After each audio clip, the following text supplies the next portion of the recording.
Welcome to Get on the Ark. My name is Darren Conrad. I'm your host. For those of you who don't know who we are, this is a show about what God is doing He's doing extraordinary things and miracles with ordinary people all across the globe. There's a storm coming, a spiritual storm with dark days ahead for all of humanity. And just as God warned Noah to build an ark to save his family from the coming flood, all across the world, God is calling his people out of the darkness and out of complacency and into a relationship with Jesus to save us from the storm that's coming to our generation. So welcome to Get on the Ark. It is an honor and a pleasure to have Pastor Artur Pawlowski from Canada. And we're just reconnected at the Reawaken reunion.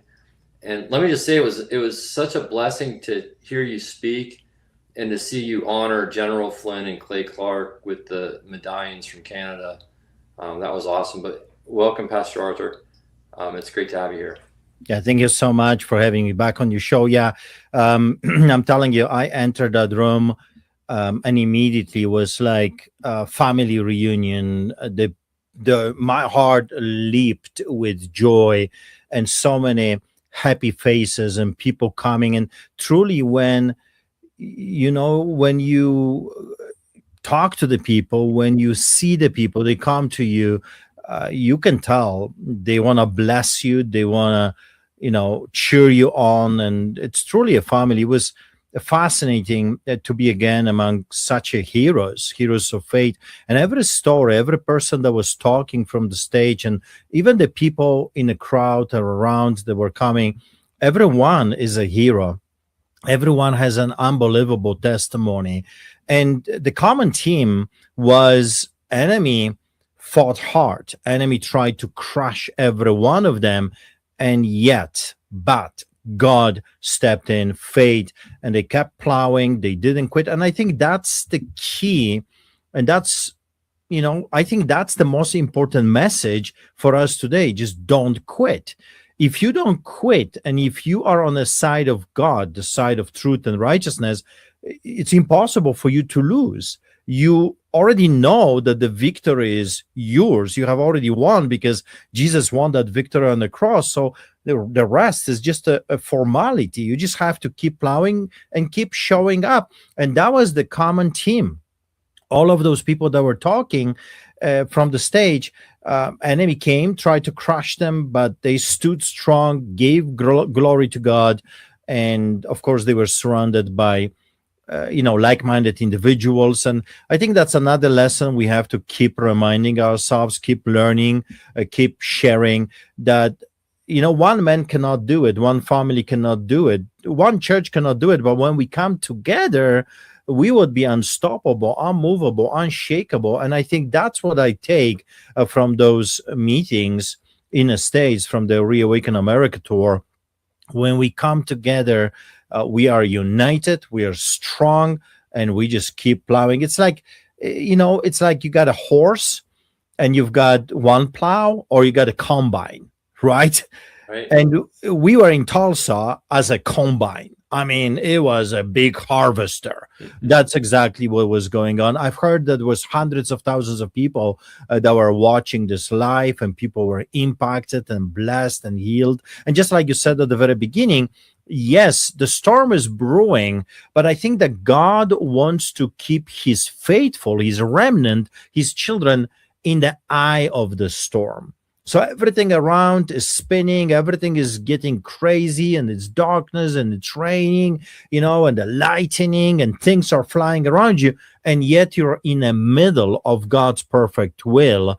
You're in the eye of the storm, and you look up, and it's this beautiful blue skies and the sun shining. And quite often I tell the people, when I was younger, of course, like 200 years ago, when I was still in the business, I had some money, and we did very well at that time. And I was taking some visitors, pastors, and preachers flying.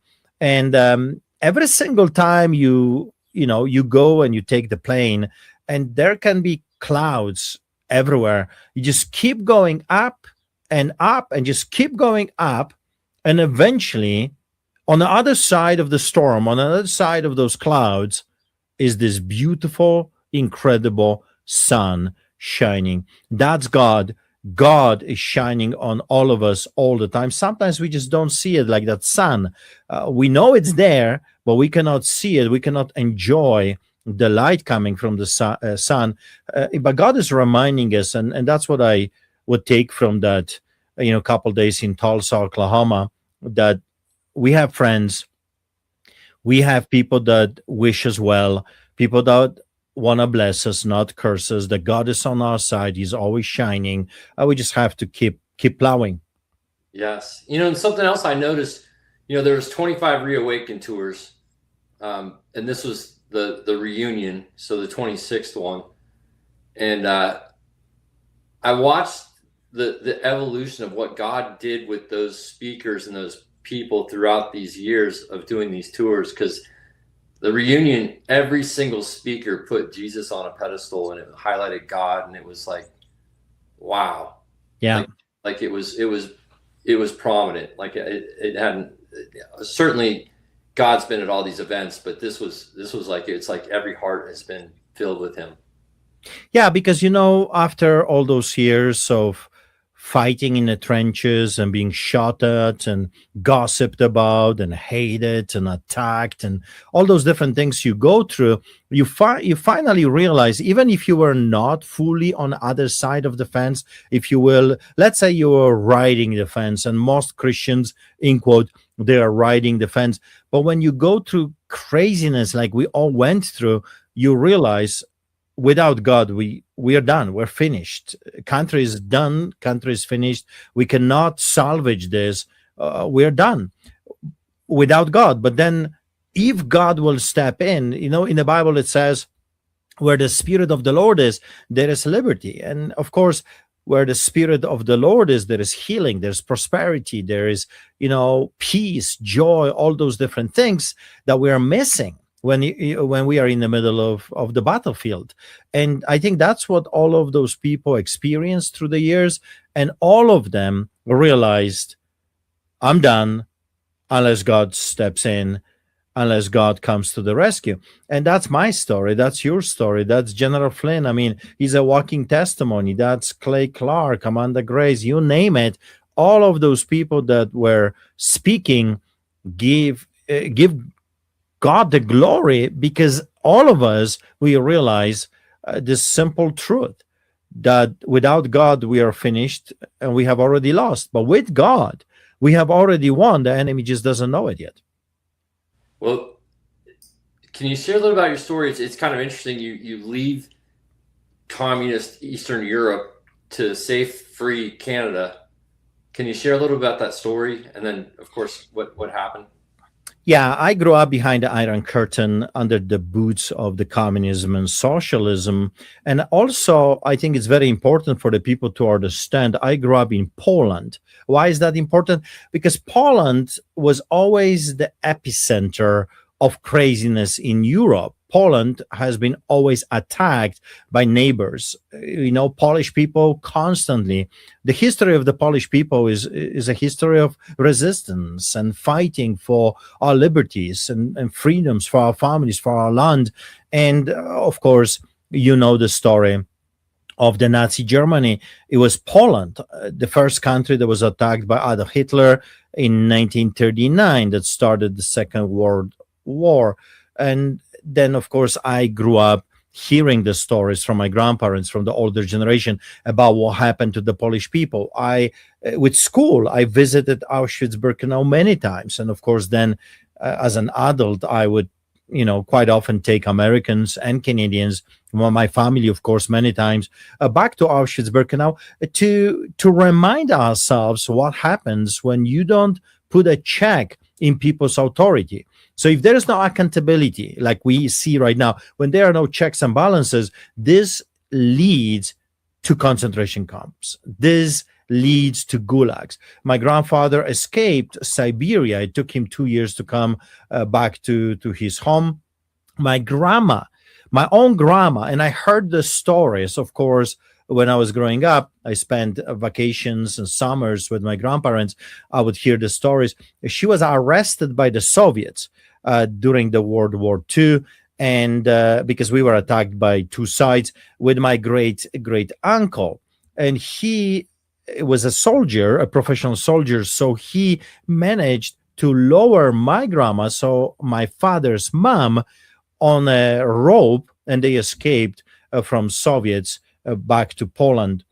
You hear the stories of atrocities and genocides being done by the Russians and done by the Germans, and then I was born in the 70s, and I grew up through this craziness of communism and socialism in Poland, but also I grew up in a very peculiar time of the Solidarity movement.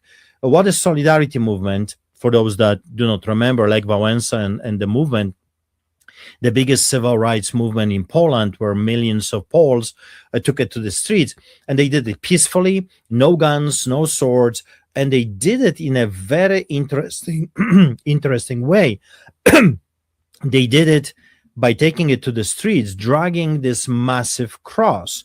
They would take the massive cross and they would place it in front of machine guns, soldiers, and tanks, and all of the people would go to their knees. And I'll never forget that, when they were, imagine tens of thousands, hundreds of thousands of people all across Poland, millions on their knees chanting, "We want God, we want God, we want God." Because you got to remember, God was forbidden. According to the communists, God does not exist. God is Joseph Stalin. When I was growing up, we were always told Dieduszka Stalin, the greatest savior. So Grandpa Stalin, the greatest savior of all humanity. They were teaching us as kids, 6, 7 years old, that there was no greater human being that was ever born than Joseph Stalin. Of course, later on, we learned that he was the most bloodied mass murderer of all times. But that's propaganda. So when the propaganda shows up, people like me, and especially you, Americans, Canadians, the Westerners, you should pay attention to people like us, because when propaganda shows up, when the tyranny, police state shows up, we can smell it and we can see it miles from far. And I grew up in that kind of environment. When you watch TV, it was propaganda 24 hours, 7 days a week, propaganda in school, propaganda in so-called justice system, propaganda in your workplace, you name it. Everywhere you turn, you are hammered, just like during the COVID era, with lies on top of lies, on top of lies, on top of lies. And later on, many people, even the liars, didn't know what's really is the truth.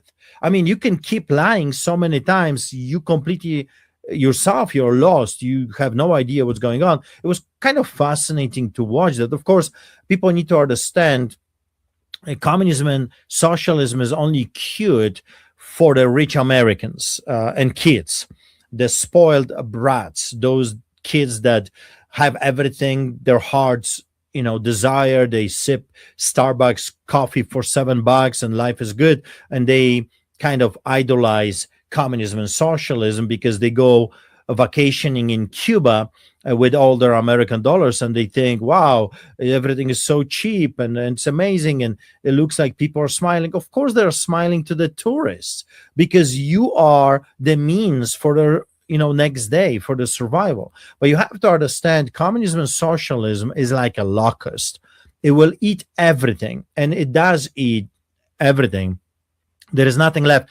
I grew up in a country where you would go to a store. So now imagine for a second, just imagine you going to a Costco, and your brain right now is wired in such a way that if you would close your eyes and imagine Costco or Walmart or Superstore, whatever, you see tens of thousands, hundreds of thousands items. When I would say to you chocolate, you can close your eyes and see 50 different chocolates, at least different brands. If I would tell you, sodas, that's like you got 50 to choose from. Coffees, you've got 50 to choose from. But now imagine Costco of my childhood. You go to a store and there is nothing, empty shelves. The only thing you can buy is vinegar, because that was the only thing that the Russians were not stealing from the Polish people. That's it. The only way you could buy something was in a black market or under the table, of course, twice, three times, four times more expensive. I remember growing up where mom was sending me to buy a loaf of bread, and you could buy only one loaf of bread, and you had to stand in a lineup that you could not see the end of it. Imagine a life like this, and then tell me, yeah, communism and socialism is awesome, but you already have communism and socialism in New York. New York right now is being taken over by communism and socialism, and there's so many people that are cheering for it. They can't wait for this to be fully implemented. And I and others like me look at this and like, you people are insane. When people ask me how it was growing up under communism behind the Iron Curtain, one word, and I keep saying this over and over again because it looks like people are not getting it. It's hell. You have to understand ism, whatever the ism is, communism, socialism, feminism, fascism, all the isms are from the pit of hell.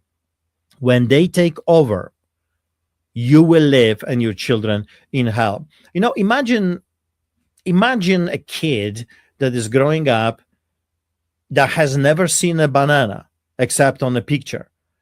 I mean, how can you comprehend a story like this? I remember my brother David, he's 5 years younger than me. My mom, I don't know how she got a hold of 3 bananas. I mean, think about it, 3 bananas. And she gave, she ate one. She gave one to me, and she gave one to David, my younger brother. And then suddenly, my brother disappears. We cannot find him. Where is David? So my mom runs around. She's trying to look everywhere and outside the doors. What happened to David? Well, eventually we found him. He was hiding behind the door trying to eat the peel from the banana because he has never seen a banana before and it tasted so good. He just was eating the green part of the banana. I'll tell you another story just to give you a perspective of what I'm trying to tell the people. My mom, she was an amazing person. She always looked to give us some normality in this hellish environment. So once a year, sometimes twice a year, if she was extremely blessed and she was able to give bribery here and there, she would buy us a chocolate. And if it happened that the chocolate had peanuts in it, I would break those little bars. Chocolate is that big and has those little bars. I would break that little bar and I would lick the chocolate around the peanut and I would save the peanut, that little tiny peanut, for the next day. Wow. That's hell. Yeah. That's hell. You couldn't just go and buy boots. You think you go to a store, you buy whatever you need. No, you couldn't do that under communism. You couldn't just go and buy a TV. Our TV was from Russia because, of course, everything was the best from Russia and everything was from the pit of hell if it was from from the West. So we could not buy a TV from outside of the Iron Curtain. We could only buy the Russian TV. So my parents bought the Russian TV and it blew up 3 times. I mean, caught on fire 3 times because it was faulty. And you couldn't just go and buy a new one. You couldn't, you had to fix it. Everything, you had to go and fix it. Imagine a situation where you buy a car. Now think about it. Let this sink in. You buy a car for, let's say, $10,000. And the moment you drive out of the manufacturer, it's worth $20,000. And then if you keep it for 10 years, you can still sell it for $15,000, $5,000 more than you bought it 20 years before, because there was nothing to buy. You had to either bribe a government, you had to be government to be able to buy those different things. Total insanity, hell on earth. So I grew up in that kind of environment when a man could be tortured, and torture was normal. it was nothing unusual when you saw police officers beating people, breaking their legs and their arms. It was just part of communism and socialism, police state. Wow. So we were subjected as kids to those show trials, and the show trial is a trial when accused has already been found guilty, and everything has been already done, but then you still have to go through the process for the publicity, entertainment, publicity, and to scare other people. It was called the show trial. When the verdict was already pronounced, they would just take you through the ringer. And when a person would be brought on a stretcher, so there is a trial, here is a political dissident, whatever, they are bringing this man on a stretcher, broken legs, broken arms, a black face, no teeth, no fingernails. And the judge had to ask, because we had a constitution at the time, and this should be a warning to the American people, because American people think that they are protected by their constitution and the Declaration of Independence and your amendments. Listen, tyrants do not care about your piece of paper. Germany had a constitution, didn't care. Nazis didn't care about their rights, the human rights, international laws. Poland had a constitution. Actually, believe it or not, Poland was the second country on earth right after, literally a few years after the United States of America, that implemented constitution. We elected kings. Think about it. Polish people believe in freedom so much that we used our constitution to elect kings, which was unheard of at that time in Europe. So, our rights, constitution, we value a lot. But when the Soviets took over, when you were celebrating the freedom in 1945, Polish people were taken by force by the Soviets, by the Red Army, and the tyrants did not care about human rights, international laws, or the Constitution. So the judge had to ask the accused, not guilty yet, just accused. So the concept of innocent until proven guilty does not exist in a totalitarian regime. And that's what we see right now. You've got your January 6 people. We had our truckers, of course, pastors. You're guilty. It doesn't matter if you're innocent or not. You're already guilty. You got to remember, I was convicted of terrorism for giving a sermon to the truckers when I said 3 times during my 19-minute speech, peaceful, no guns, no swords. And I was charged with terrorism for simply telling people to stand for God and state-given rights. That was what I did, and I was charged with terrorism, and I was convicted. I was found guilty on terrorism because I was a political dissident, and they needed to make an example. And that's how I saw growing up. So you've got the accused. The judge is asking him, what happened to you? He can't talk. He's so severely tortured and beaten, he cannot talk. So the lawyer says, he fell. He was coming from his cell, and he fell, and he broke his legs and his arm, and no teeth and no fingernails, because he fell. And that was normal. And then 80s came, and the Poles took it to the streets. Solidarity movement grew, and then eventually Iron Curtain was broken, Berlin Wall has fallen, and thanks to Americans, actually. Reagan, of course, the famous speech, Mr. Gorbachev turned down this wall. Well, you were on this side of the wall. Me and my wife, we were on the other side of the wall. And eventually in 1989, the Berlin Wall fell. Europe was liberated. And now Poland is the freest country in Europe, believe it or not. We have no problems with terrorism. Polish economy is the best in Europe. Poland actually is buying more gold than all other nations in European Union, which is remarkable. So I grew up under Catholicism. I didn't know any better. In Poland at that time, you're born, they would stamp you right away. You're born in Poland, Catholic. Next, Catholic. They just stamped you, that's it. So I grew up in that kind of environment. I didn't know pretty much about anything else. That truth was not allowed. So you would go to church, Catholic church, because it was controlled by communism, just like in China.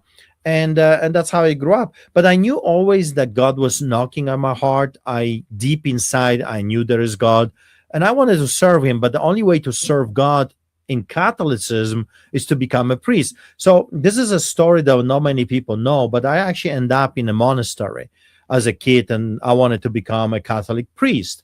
My wife, which is a funny part of the story, she wanted to become a nun. So somewhere there in Poland, both of us were drawn to God. We just didn't know any better. We didn't know anything. And during that time, no priest was encouraging you to read the Bible. So we didn't. No one was really encouraging anyone to read the Bible. You were expected to show up once a week, listen to 20-minute sermon from a priest, and that's pretty much it. So I ended up in a monastery, and what I saw over there actually turned me away from God. I saw corruption, I saw drinking, party, girls, you name it. And I remember, I'll never forget this moment. Those are the moments that change your future, your life. I look into the mirror and I said to myself, do I want to spend my entire life as a hypocrite? Because I knew I'm going to be drinking. I knew I'm going to have women. I knew I'm going to be dealing with money. I knew I'm not going to, live a pure life. I knew that. Deep inside, I knew I want to have a wife and children. So I decided, no, I don't want to spend the rest of my life being schizophrenic. Like most Christians today, they are holy on Sunday. They have this cup of holiness on Sunday, and they are the devils on Monday. I didn't want to do that. My God is not a schizophrenic God, and He tells you and me that we have to choose either life or death. But because of the corruption, because of what I saw within the Catholic Church, it turned me so off away from God that I went to business. And then right from monastery, I became a smuggler.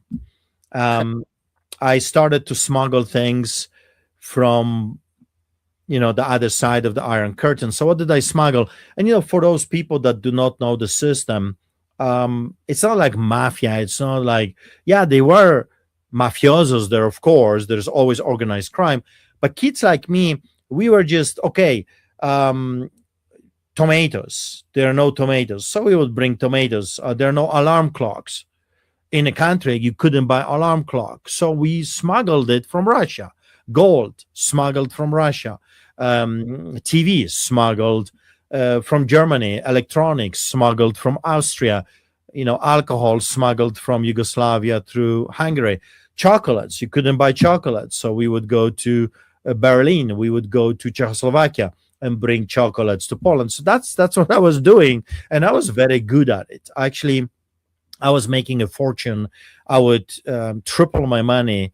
I would double my money within 3 days. So usually within 3 days, I will have double and double and double. I was very good at what I was doing. And of course, you had to bribe the police. You had to bribe the border cops. You had to bribe pretty much everyone all the time. The bribery was normal. Communism and socialism, every totalitarian regime runs on bribery. And if you don't believe me, go to Cuba, go to Mexico, go to African countries, which I do. I work in Africa. We started orphanages and medical clinics and churches in Africa. Everything runs by bribery. I don't bribe people, but I know how the system works because, when you work over there, you see it, you hear it all the time. Nothing can be moved without, giving an envelope of cash or some incentives to the authorities, to the politicians, to the police. And that's just how it is. A totalitarian regime doesn't take hostages. Either you're in or you're shot. You will be completely destroyed. So I grew up in that kind of environment. When I saw the corruption in the Catholic Church, I vowed never to enter a church again. I associated the deeds, the things that the Catholic priests were doing with a holy God. And that was my mistake. I thought that those are his representatives, and because they're crooks, they're liars, they're cheaters, they're hypocrites, then I don't want to serve a God that has representatives like that. And that was my big mistake, and I paid dearly. Or actually, I should say my wife paid dearly for my mistake, associating the deeds of men, corrupt men, with a holy God. So eventually, my father escapes, and then we tried to escape 3 times from Poland, and we did not succeed. They denied our visas. We couldn't leave the country. And eventually, my mom sold everything my parents worked for, furniture, you name it, everything they had and worked all their lives, they sold. And my mom bought 3 tickets on this fancy boat. 3 tickets, one for her, one for me, and one for my brother David. And that's how we escaped Poland, with nothing, with the clothes that we had on. And even the little clothes we had to drop it, on the other side of the fence illegally, in Athens, in Piraeus, when our father came to pick us up. And the next, I think 2 days later, I got a shovel and I was told, that's it. My school career is over, and now I'm a construction worker. To survive, I mean, we had nothing. Our first TV was from garbage bin. Our first utensils, bed, everything was from garbage bin. So I know poverty. I've tasted poverty, and then later in my life, I tasted the riches too, because I worked. I decided if I am to build houses, at least I will learn the trade, and I will become the best builder that there is in the region. And that's exactly what happened. Very quickly, within a few years, I learned the trade. I hired professionals, and I had about 100 people working for me. I did very, very well. I made tons of money, and I worked for literally the richest and the most famous people on earth, billionaires, singers, chief of police, you name it, politicians. I worked for them. And again, it was by bribery, because we had to hire illegal immigrants. So we were building in national parks. So the team continued. And then I met my wife. My wife was born again, fired up believer. And she was telling me about this living God. And I said, I don't want to have anything to do with organized crime. Actually, I said to her, I prefer to work for mafia than go to church. That's what I said to her. I find this cute and funny right now, because I vowed never to enter a church again in my life.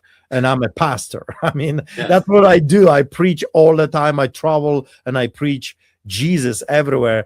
But I did it because what I saw, and what I saw was not good. So again, I associated the evil of people with the holy God. I hated that evil. He hated that corruption.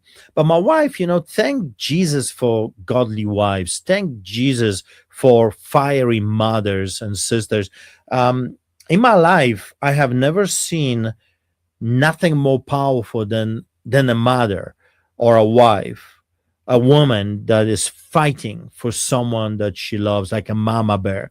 And that's what my wife decided to do. She decided to fight for me. And of course, it's a story that usually takes me 3 hours, just that story to tell. Eventually we got married, and she went through 7 years of hell. 7 years of hell. When I describe that time, and even right now, think of me like a donkey that has all the donkeys in that one donkey. I think I'm one of the most stubborn humans that ever lived. God says about Abraham, he was the humblest man, the most humble man that ever lived. I think about me, God would say he is the most stubborn man that ever lived. That's just me.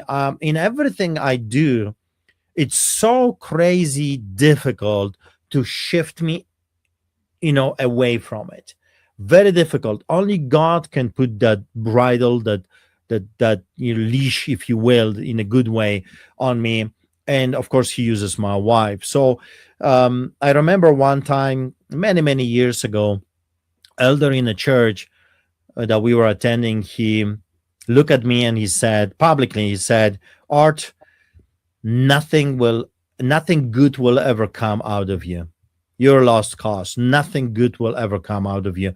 And I remember I did my best, but my best was not good enough to him and other people, but I tried. I tried to be a better man. I was a businessman. I was making tons of money, but I was a horrible human being. I was a drunkard. I was not a good guy, but I tried in my, sick nature, if you will. I've tried to be a better man. And I already attended church, and, I read the Bible, and I tried my best, but I was still not there yet. And I remember I came to God and I said, God, I get it. I am not perfect, and I'm doing my best to change my life. But I read in the Bible. At that time, I read the Bible a few times already. And I said, I read in the Bible, in your word, that you used a donkey. And I think that I'm a little bit higher, maybe not much higher than that donkey, but I think I'm a little bit higher in your eyes than that dirty animal, the donkey. If you use a dirty animal, I'm willing to be your donkey. And I'm giving you my word that if you will choose to use me, I will always say to the people what you're putting on my heart, even if it means they will all leave me. I said that to God like 30 years ago. I said, God, I'm willing to be your donkey, and I'm giving you my word. I'll always tell the people what I believe you're putting on my heart. It was so funny because we had a guest speaker from Poland, didn't know me, didn't know anything about me, didn't know my name. And during that time, I was always hiding behind somebody else's shoulders. Those people that come to church, they always sit in the back. Well, that's me. I was always in the back hiding. I didn't want to be seen. I came for my wife, and God was dealing with me, and it was going very slow. So I was hiding. But this guy stops in the middle of the sermon in a church, and he kind of looks for me, and I'm trying to hide, but I couldn't. And he points a finger and says, you. And I'm telling you, what happened after was crazy. He says, come.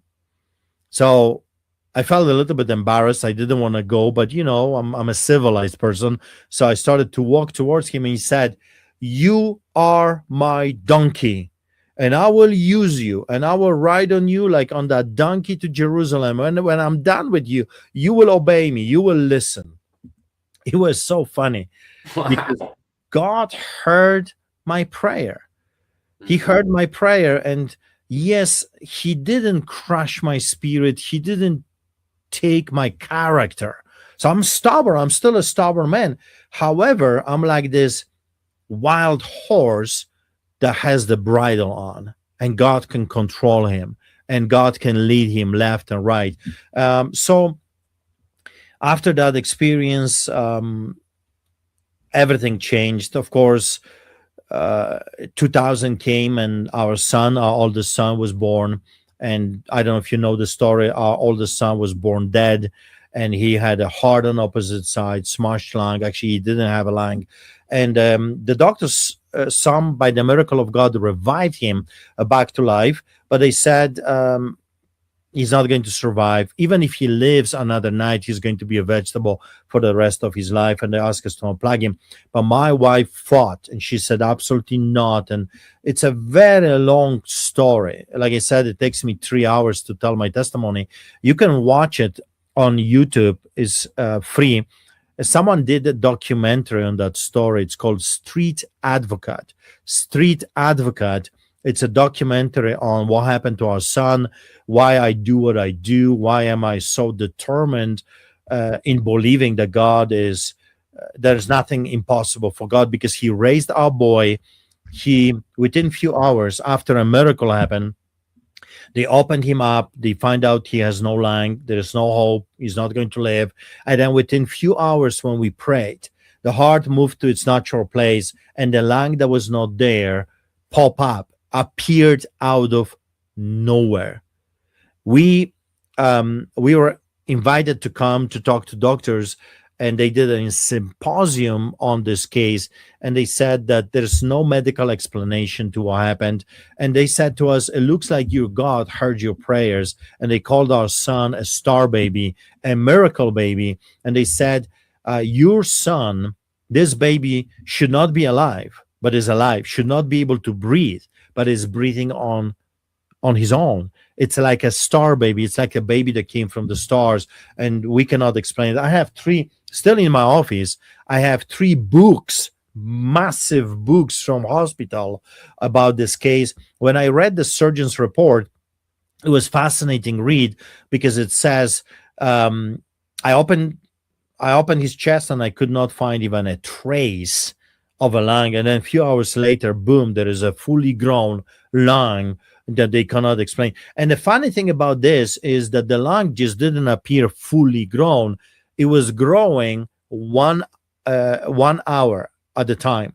So they did about 7 x-rays in a documentary, Street Advocate. And also there's another one, shorter version for those that don't want to watch 1 hour documentary. It's called The Father's Vision. The Father's Vision. It's also free on YouTube, and you can watch it. And you can see the x-rays right there, and you can see the surgeon's report on the case. It's fascinating. Anyway, our son was completely raised from the dead, and he's 26 years old. He is finishing his law degree. I was called by the mainstream media here in Calgary because I used to advocate for the poor on radio, on TV, newspapers for years. So they called me Street Advocate. That's why you got the name of the documentary, because the movie director came and says, who is this Street Advocate? So they did a documentary about the street advocate that was fighting for the rights of the poor. Well, God is such a fascinating, amazing, merciful God. I was not able to finish my school. I studied 3 years of law. I couldn't finish. So I became a street advocate, but my son, our oldest son, the miracle baby, the star baby, is finishing his law degree in Virginia, Liberty University. He's already working for a California liberty law firm fighting for the liberty of Americans. So, which is, fascinating turnaround of events. Anyway, fast forward, eventually we walked away from business and we started to work with the homeless people.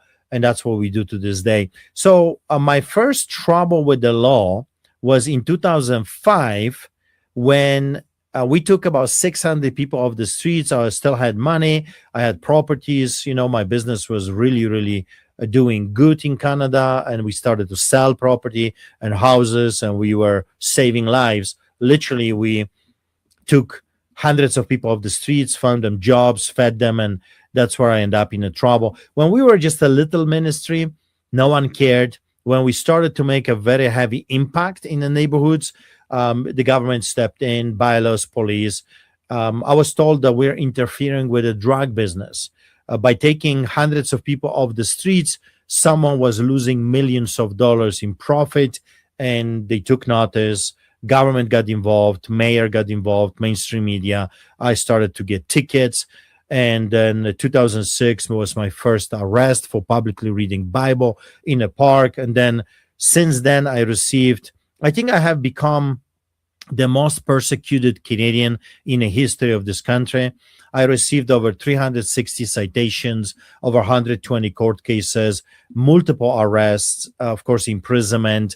And my brother David was arrested with me just because he's my brother 13 times. And our oldest son, to this day, every time he crosses the border, he gets detained because he dared to testify during COVID era before the European Parliament about how Canadians' so-called justice system is treating a clergy in Canada. Well, for that, he gets arrested every single time he crosses the border. Technically, he's detained. So no handcuffs, no, processing. He's detained. He gets a paper and he's let go, right? Just to annoy me. During the COVID, I was arrested multiple times for a refusal to stop the soup kitchen. So our ministry, streetchurch.ca, our ministry feeds thousands of people on the streets of Calgary. And we have been doing this since 99. So that's 27 years. When I was still in business, we started to do that. And 2005, I walked away from business, and I'm doing this 21 years full time. So when whatever happened, whatever you want to call it, happened in 2020, authorities came to me and they said, you have to stop feeding the people. We got to shut down your soup kitchen. We are shutting down shelters. We are shutting down soup kitchens because we are in this crisis. And I said, people, you absolutely do not make any sense. If we're truly in the middle of this crisis, my services now are more needed than ever. What do you think is going to happen to 15 to 20,000 individuals facing homelessness if you're going to shut down shelters, if you're going to stop soup kitchens? People need to eat. Pandemic or no, people need to eat. So if you don't feed them, if I don't feed them, they're going to turn to violence. They will break into houses. They will break into grocery stores, garage, cars. They will turn to violence. So I appealed that decision of shutting down. They removed my permit. I appealed it to the mayor. I appealed it to the premier. Premier is like, because we have provinces, so we have premiers. You've got governors in the states. I appealed it to our governor and to his ministers, and no one cared. No one replied to me. So I kept feeding the poor, and of course, the rest is history. Police officers showed up, health inspectors, bylaw services, and I became the first Canadian to get a COVID ticket. So I got the first ticket with another woman from Lethbridge. Two of us, we got a COVID ticket, first in Canada. They did a big story, chief of police, press conferences. It was a big gong show. And I was told if I will keep feeding people, I'll be arrested. And I will get millions of dollars worth of tickets. In Canada, the first one was 1,200. I think the next one was 70,000, something like this, 150 million, million and a half. And, so I got about 50 of them worth tens of millions of dollars worth of tickets because I refused to stop feeding the people. And that was 2020. And then 2020, December, we just had Halloween, and the government, said to the kids, of course, we don't celebrate Halloween. I'm just telling you what the government said. Kids, have a great, Halloween, be safe out there. And then a few weeks later, the same government said, we have to regret, but we're canceling Christmas. And I just, wow. The Canadian government outlawed singing. They outlawed Christmas. You couldn't go and have a coffee with your brother. You couldn't visit your parents, your grandparents. They outlawed Lord's Supper and a gathering. So what I did, I went on television too, and I said, who do you think you are? You think you're green Grinches? You can't cancel God. You can't cancel Christmas. Who do you think you are? You're uncircumcised Philistines. Yeah. So I invited people to the biggest Christmas celebration in the land, and thousands of people showed up. And I think we broke some kind of a record. We had 120 cops on, 120 uniformed cops, anti-terrorists, SWAT team, 20 cops on bicycles, chief of police, 54 police vehicles at our church service. And I end up with 15 worth millions of dollars worth of tickets for that event. Then 2021 shows up. They stormed our church after a year of constantly harassing us. Every church service, so think about it, every time we would meet, we had police officers, bylaw services, health inspectors harassing us. And a year later, they stormed our church during the holiest time of the year, Passover celebration, Easter weekend. They came, and I had nothing else to tell them. I told them, get out, you Nazis, you Gestapo, which means political police, you psychopaths. And I kicked them out, and they left. And of course, as you know, they came with a vengeance. They found crooked judges like David Gates and Gordon, that was John Rook, the crook, I call him, John Rook, the crook, the Associate Chief Justice. And they gave them the power to enter our church. And I got arrested with my brother David for the contempt of court. Spent 3 days, 2 nights on concrete, no sleep, charged with insanity, officiating in illegal gathering, participating in illegal gathering, inciting people, so inviting people to come to an illegal gathering. At that time, we faced 6 months of imprisonment. We kept doing the same thing. We never stopped. Then ultimately, I got arrested for baptizing my daughter in a public park in a river outside, charged criminally for the same offenses, officiating in illegal gathering, participating and organizing, and I was charged criminally for not wearing a muzzle, arrested stepping out of the plane after my American tour, spent 4 months sharing my story in the United States, arrested, charged criminally, charged again, arrested again, released, arrested, on bail, and that was pretty much 2021. And then the truck convoy came.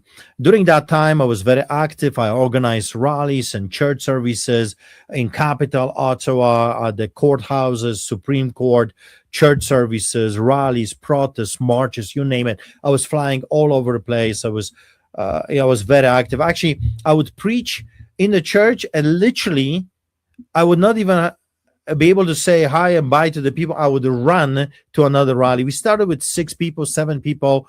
By the time I was arrested and charged with terrorism, we had 20,000 people every week coming to our services. It was great. It was amazing. The pressure was real. When the government outlawed singing, I told our worshipers that now we're going to sing us twice as many songs. When they told us Lord's Supper is illegal, I said every time we meet, and we were meeting at that time 8 times a week, we'll have Lord's Supper. And then, of course, gathering, we never stopped. And I was live streaming everything we were doing, showing the happy faces and singing and sermons, the whole 9 yards. Ultimately, I became involved with the truck convoy when they asked me to be their pastor. I did church services for the truckers, multiple church services. And then I ended up in Coots at the border. I did another church service, Lord's Supper, singing hymns. And ultimately, I was arrested. Actually, it's kind of funny. I'm flattered by it, quite frankly, that out of all the truckers, I was the first one to be arrested a week before the truckers were arrested. And I didn't have a truck. I didn't have a gear. I was just a pastor sharing my heart peacefully, telling people to remain peacefully. And I was telling them, with God we win, do it solidarity style, Martin Luther King Jr., Mahatma Gandhi style. And for that, I was charged with terrorism. Arrested, interrogated, stripped naked, and put in metal cages. I spent time in metal cages. I spent time in solitary confinement, concrete cells. During that time, before I was arrested, they tried to assassinate me multiple times. They lit our house on fire, our own house, during the night hours with our children sleeping. They lit our house on fire. They lit our church on fire, burned down our church's bus. They broke into our church. They broke into my property, stole our speakers. They stole our equipment, cameras.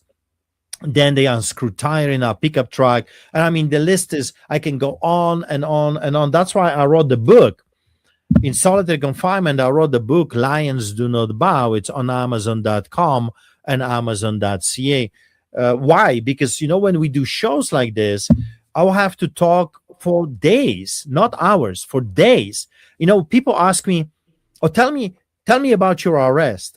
Which one? You gotta be more specific with Artur Pawlowski, because I was arrested so many times. Arrest for keeping the church's doors open, arrest for reading the Bible, or feeding the poor, or preaching to the truckers, or organizing rally. I mean, there's so many arrests. You gotta be more specific. So what I decided to do, I'm giving you the whole story, the background story, why I yelled at those officers, "Get out, you Nazis!" What happened in the courts, what happened in prison day by day, that the inmates were getting incentives from the guards to assassinate me in jail. They already testified to our lawyers about what the guards were giving them, offering them to hurt me. Of course, the longest ongoing protest in a prison system that my wife, with our children, our church, my brother David organized. So for every day I was inside prison, they organized every day a church service outside with blasting speakers, sermons, preaching, worship, the whole 9 yards. Truckers came, big rig. It was unbelievable. The whole jail was jumping, dancing because of the blasting speakers. We could hear the songs, and inmates were singing and dancing. It was surreal. It was incredible.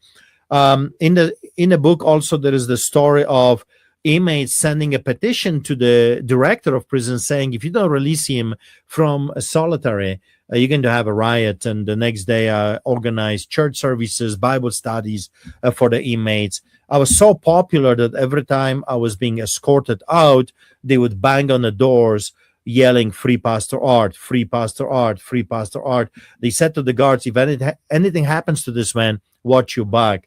And eventually, the story doesn't end here. I was kidnapped by sheriffs without the knowledge of my legal team, without the knowledge of my family, taken in a cage, shackled like an animal, hundreds of miles away to another city. And I was locked up like an animal in a cage in a max spot for the most dangerous terrorists in the country.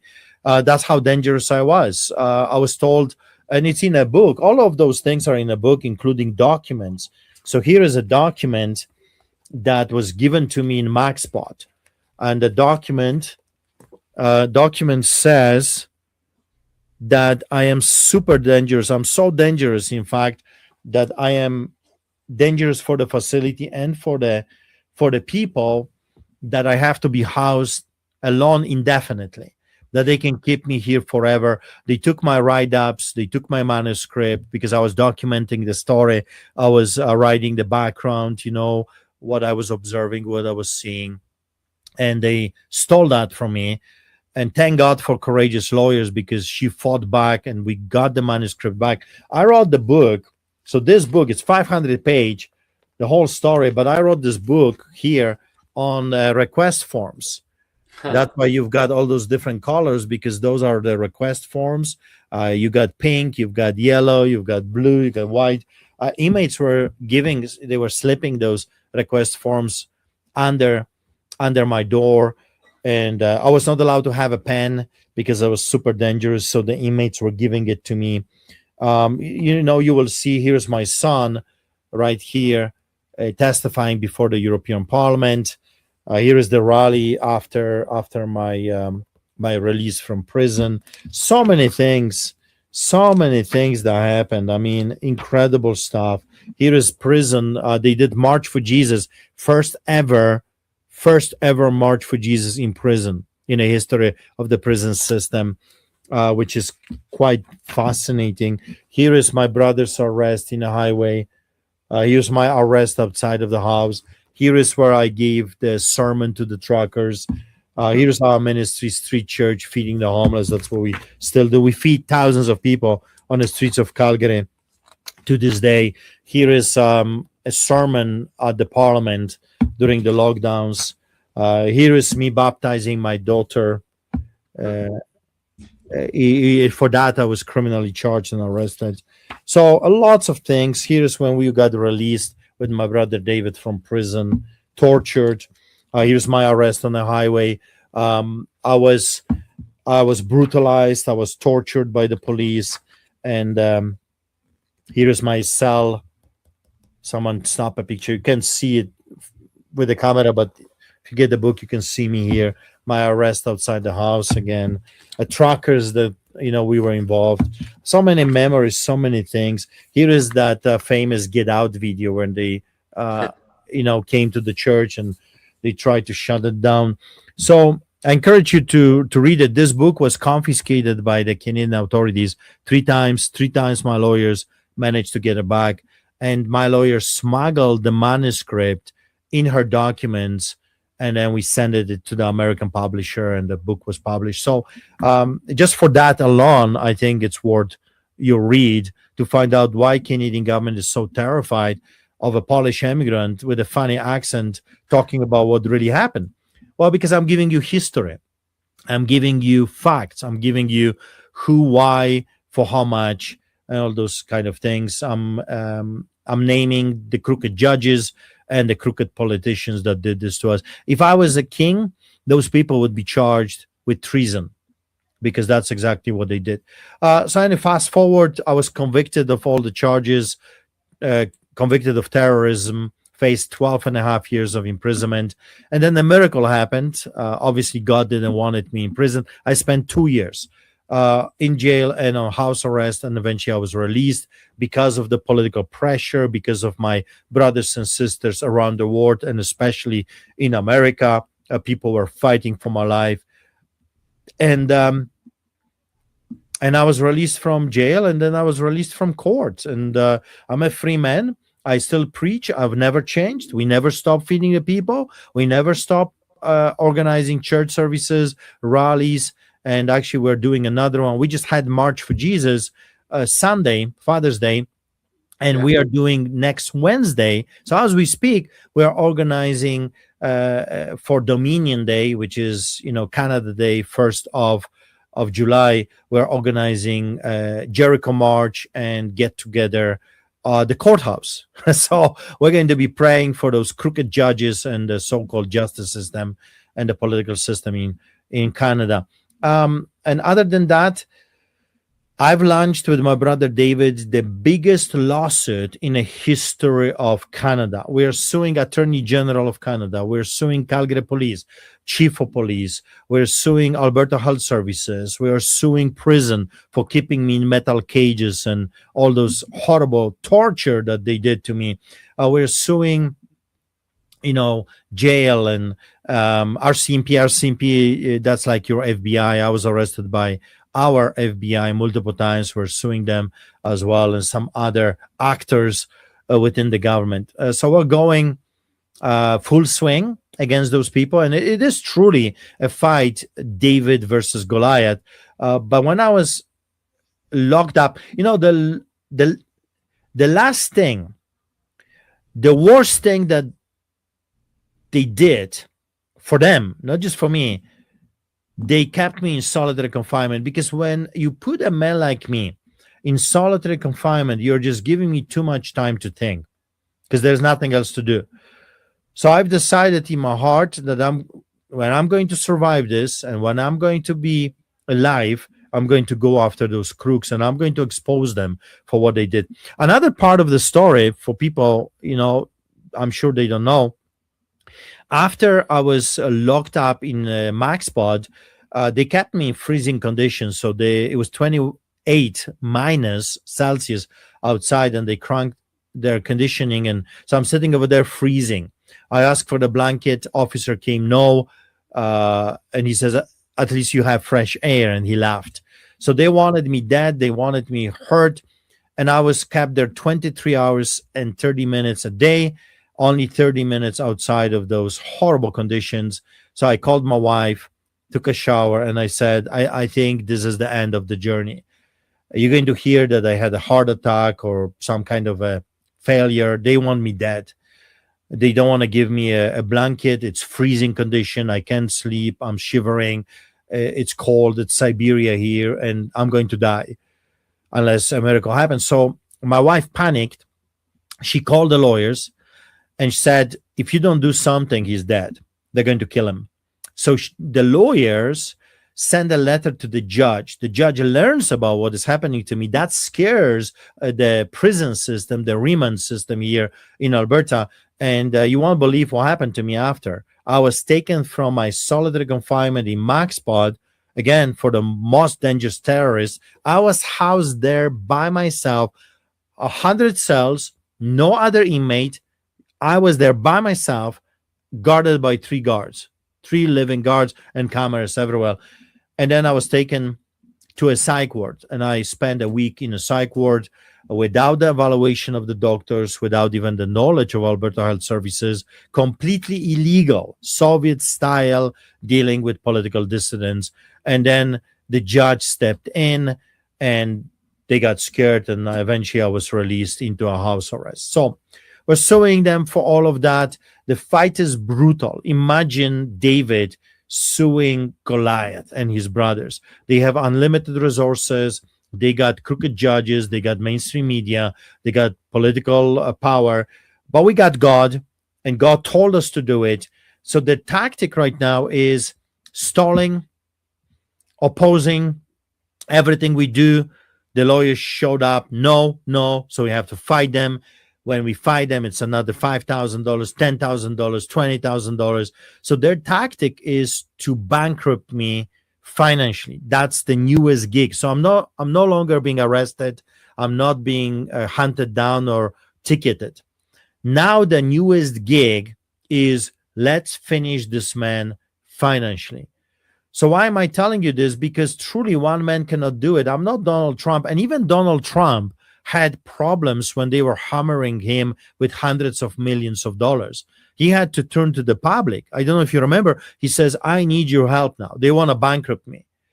So even as powerful as he was, he needed support. He needed people. Now think about a little pastor from Calgary, Alberta, that most people don't even know that exists. It's extremely difficult. Every month or so, I have to send another $20,000 in legal bills. And, when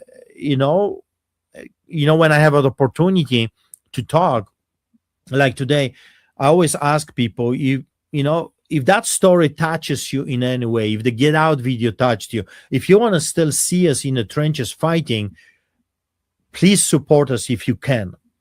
I say quite often that there's a lot of people that drink, Starbucks coffee, $7 per coffee. Well, if all the people that are watching this show would skip one coffee and just send us a little bit, few dollars even, I'm telling you, this fight would be so much easier for us. And I know that in the end of the day, the Bible is very clear. All the silver and gold belong to God, and all the cattle on 1,000 hills. So he's going to provide this way or that way. But sometimes I'm telling you, sometimes it's overwhelming. Sometimes the burden becomes heavy. It says, like, God, especially when I'm trying to catch up. So I paid my credit cards, and then I'm catching up, and finally a little bit of a breather, boom, another 20,000, 30,000 shows up. It's like, God, give me a break here, just a little bit, So I put it on credit card again, and then it takes me a month or two to catch up again, and boom, another bill. So if it's in your heart to support a fighter, a warrior in the trenches that is willing to fight for you and for your children, and why we're doing it, because justice demands retribution. We cannot move on from what they have done to us without justice. The blood of the innocent victims. You know how many Canadians died because of those monsters? Children, elderly, mothers, fathers, sisters, brothers perished because of those monsters, those beasts. So we've decided, my brother David, we're going to expose them. Civil litigation, for those that do not know. When you're suing, you have enormous opportunities to move the stones and look what under the stones. It's a lot. It gives you more power than the criminal lawsuits, because civil gives you and opens unbelievable huge doors. So we can dig here, you can look there, you can try to find different angles, different people, and that's what my legal team is doing. We have two legal teams. We got criminal lawyers and we got civil rights lawyers working together to bring justice to the Canadian people, and of course justice to my family. What they have done to us, it's unprecedented. It's unbelievable. I don't think there is another Canadian that received more tickets, more court cases, and more arrests for just simply doing his job than I did. Wow. Well, if we want to support, how do we support? Where do we go? It's very simple. streetchurch.ca. streetchurch.ca. And there are all kinds of ways. I know that lots of Americans don't like PayPal. Well, still, PayPal still accepts me. I don't have many choices here. So I'm using what is available to me. Also, there is Stripe, and there also is Buy Me a Coffee. So you can use a QR code, and the QR code will take you to the American side. which is secured transactions, and you can donate that way. Also, you can send us a check, streetchurch.ca. You have an information over there, the physical address. Or if you cannot find it, because I've heard some people had trouble, things didn't work, because enemies fighting. Satan is not stupid. If he can destroy my finances, he ultimately destroys our ability to sue them and to bring the truth and justice back to the Canadian society. So if you have any trouble with what we have there, please send me an email and I will send you a direct link. Art, A-R-T, at streetchurch.ca. So A-R-T at streetchurch.ca, and I'll be able to send you a link or a QR code. And you can also buy a book. We've donated this book to the church and to the legal fight. And all the proceeds that are coming from the book are going to the fight. And of course, we are still feeding the homeless. We're still operating, and thousands of people are being fed 3 times a week. We never stop. 3 times a week on the streets of Calgary, people are being fed, and 40 other locations. So not just here in Calgary, but we started about 40 churches that do the same thing all over Europe, Africa, and North America. Wow. Well, Pastor, thank you so much for your story. Thank you for getting on the Ark. Thank you for watching Get on the Ark. And please support the Street Church in Canada. So go to streetchurch.ca or email art at streetchurch.ca. And thank you. Thank you so much. And remember, I want to end with this.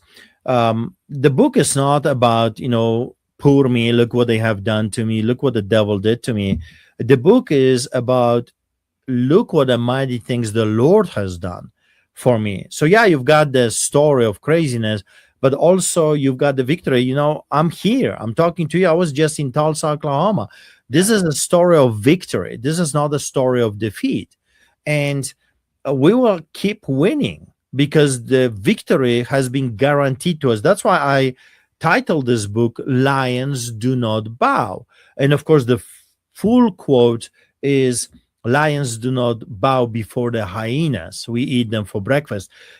Good people do not bow before wicked people. Just like Mordecai refused to bow before the wicked Haman in a book of Esther's, the same way, we are not to bow before the wishes of the enemy. Stick to God, jump from the fence, and keep plowing and keep putting that seed into the ground. And I'm telling you, you will see an enormous, incredible harvest. It's just a matter of time. And quite often I tell the people, we have already won. The enemy just doesn't know it yet. The only thing that can get you out of your guaranteed victory is if you quit. So don't quit. No matter what the enemy is throwing at you, do not quit. Come like me and my family. God, Jesus, help. We need help here. It's a little bit too much. It's overwhelming. I don't know what to do. Please, Jesus, have mercy. Come with your strength and your power. The Bible says, greater is he that is in me than the one that is in them. If God is for us, who can be against us?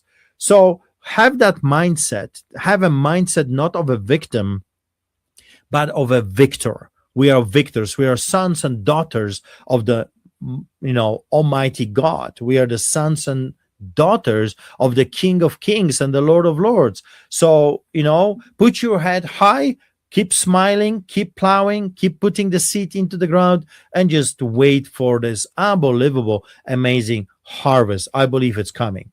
Amen. Thank you again, Arthur. Thank you. And thank you for watching. Until next time.